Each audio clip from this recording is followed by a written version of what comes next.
The car stopped at the end of a long dirt road. Tom looked out at the small wooden cabin. It sat between tall, dark pine trees. The trees were so close together that no light came through them. The sky above was gray. It was going to rain soon. "This is it?" said his wife, Maya. "This is it," said Tom. Maya looked at the cabin. It was old. The wood was dark and wet. The roof had green moss growing on it. One of the windows on the side of the cabin was covered with thick black cloth from the inside. Their daughter Lily was 8 years old. She pressed her face against the car window. "I don't like it," she said. "It's just a cabin," Tom said.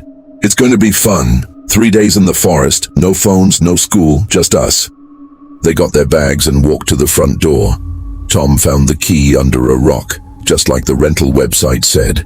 He turned the key and pushed the door open.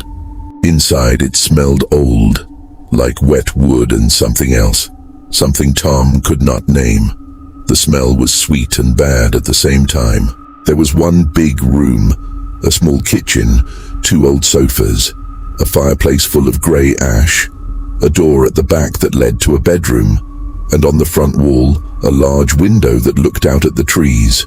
Tom put his bag down and looked around. On the kitchen table, there was a piece of paper. Someone had left a note. He picked it up. The words were written by hand in big, dark letters. "Do not open the window." That was all it said. "What does that mean?" Maya asked, reading over his shoulder. Tom turned the paper over. Nothing on the back. "Someone is playing a joke," he said. He put the note in his pocket. "Let's get the fire going. It's cold in here." By the time it was dark, the fire was warm and bright. They ate sandwiches and played cards. Lily laughed and Tom forgot about the note. Maya made hot chocolate. Outside, the rain started. It was soft at first, then loud. The wind moved through the trees and made a low sound like breathing. Lily fell asleep on the sofa. Tom carried her to the bed in the back room. He covered her with a heavy blanket and kissed her head. "Sleep well," he said. He went back to the main room. Maya was washing the cups. The fire was getting small. "I'm going to add more wood," Tom said. He put 2 big pieces of wood on the fire. The fire grew bright again. The orange light moved on the walls. Then Lily screamed. Tom ran to the bedroom. Maya was right behind him. Lily was sitting up in bed, her eyes wide and wet with tears. "There was a face," she said, "at the window." Tom looked at the bedroom window. It was covered with the same thick black cloth he had seen from outside. He walked to the window and held the cloth to the side. Outside was only the dark forest and the rain. "There's nothing there," he said. "I saw it," Lily said. "A face. It was white. It was looking at me." Tom sat on the bed with her. "It was a dream, baby. Just a dream." "I wasn't sleeping yet," she said. Maya held Lily's hand until the little girl's eyes closed again. Then Maya and Tom went back to the main room and sat by the fire. "Kids imagine things," Tom said. Maya did not say anything. She was looking at the big front window. The rain was hitting the glass. The trees outside moved in the wind. "Tom," she said quietly, "that note said do not open the window." "Which window?" "All windows, I think, or maybe just that one." He pointed at the big front window. "Why?" Maya asked. Tom took the note from his pocket and looked at it again. "I don't know," he said.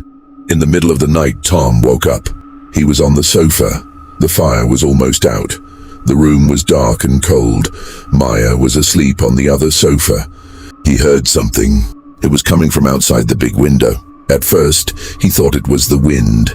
But the wind makes a smooth sound, a long sound.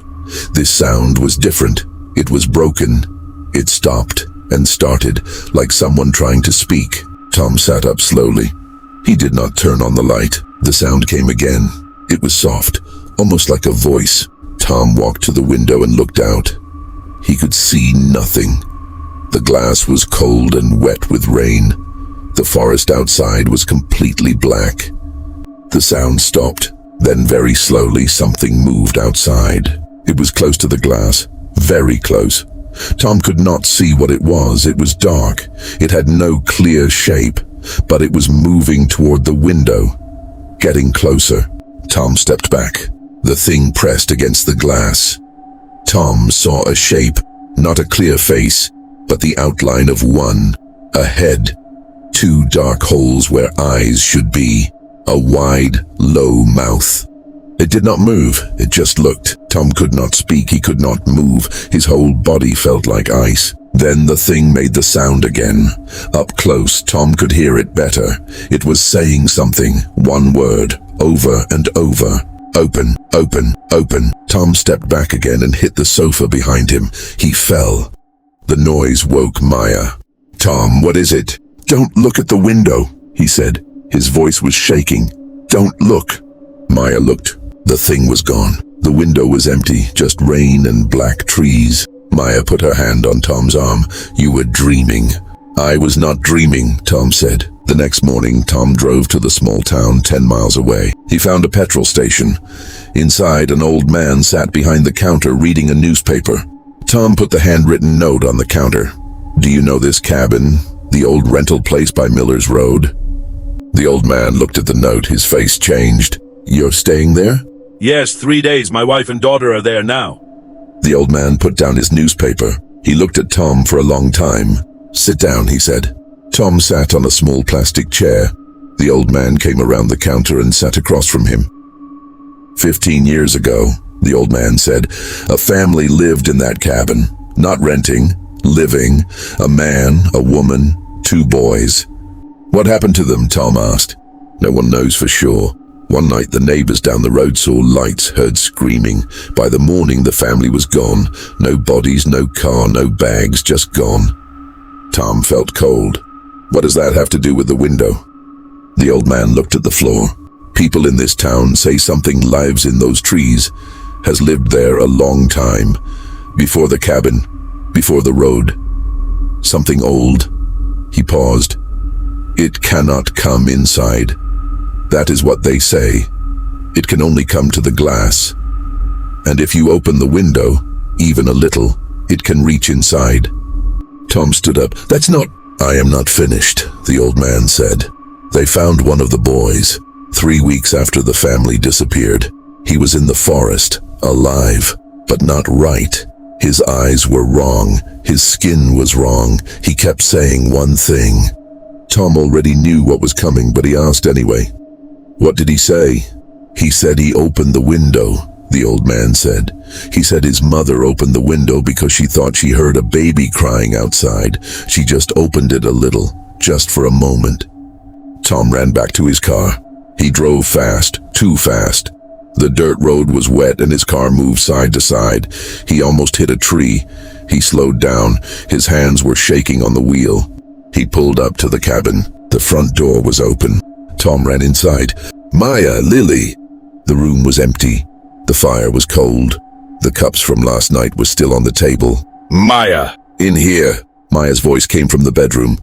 Tom pushed open the bedroom door. Maya was standing in the corner of the room. Lily was behind her. Maya's face was white. Her hand was over Lily's eyes. "Don't let her see," Maya said. Tom looked at the bedroom window. The black cloth was on the floor. Someone or something had pulled it down from the outside. The window was open, just a little, 3 or 4 inches. Cold air came through the gap. Tom looked at the window and felt his whole body stop. There was a hand on the windowsill. It was long and gray. The fingers were too long. They moved slowly, feeling the inside of the frame like a spider testing a web. Tom grabbed the only thing close to him, a heavy wooden chair. He ran to the window and hit the hand with the chair, hard. The thing outside made a sound, not a human sound. It was high and broken and wrong. The hand pulled back. Tom slammed the window shut. He turned the small metal lock. He pressed his back against the wall and pushed the heavy bed against the window. For a long moment, nothing happened. Then the sound came, outside the glass, low and broken. "Open, open, open." Tom did not move. Maya held Lily tight. No one made a sound. The thing pressed against the glass again. Tom could see the outline of its head, its dark eyes, its wide mouth moving. They sat still. For 1 hour, 2 hours, 3. Slowly the light outside changed. Gray first, then white, then pale yellow. "Morning." The sound stopped. Tom looked at the window. The thing was gone. The glass showed only trees and the early light coming through them. He pulled out his phone. No signal. He grabbed his keys. "We are leaving," he said. "Right now. We leave everything. We just go." Maya nodded. She picked Lily up and held her against her chest. Lily kept her eyes closed. They walked through the main room. Tom looked at the big front window. It was closed. He could see the dirt road outside. The car was there. They walked to the door. Tom stopped. He looked at the big window one more time. On the glass on the outside, written in something dark and wet, were 4 words. "You opened the window." Tom looked at Maya. Maya looked at Tom. "I didn't," she whispered. "I woke up and it was already—" "It doesn't matter," Tom said. "Walk to the car. Don't run. Don't look at the trees. Just walk." They walked out of the cabin, down the 2 wooden steps, across the wet grass to the car. Tom started the engine. He drove down the dirt road without looking back. Lily spoke for the first time. "Daddy," she said, "it's still following us." Tom looked in the mirror. The road behind them was empty, just trees. "How do you know?" he asked. Lily pointed at the car window beside her. Tom saw it then, a long grey finger moving slowly along the outside of the glass. Tom drove faster. He did not stop until they reached the town. He did not stop until they were in the light, around people, far from the trees. But that night, in the hotel room, he woke up at 2 in the morning. The room was quiet. Maya was asleep. Lily was asleep.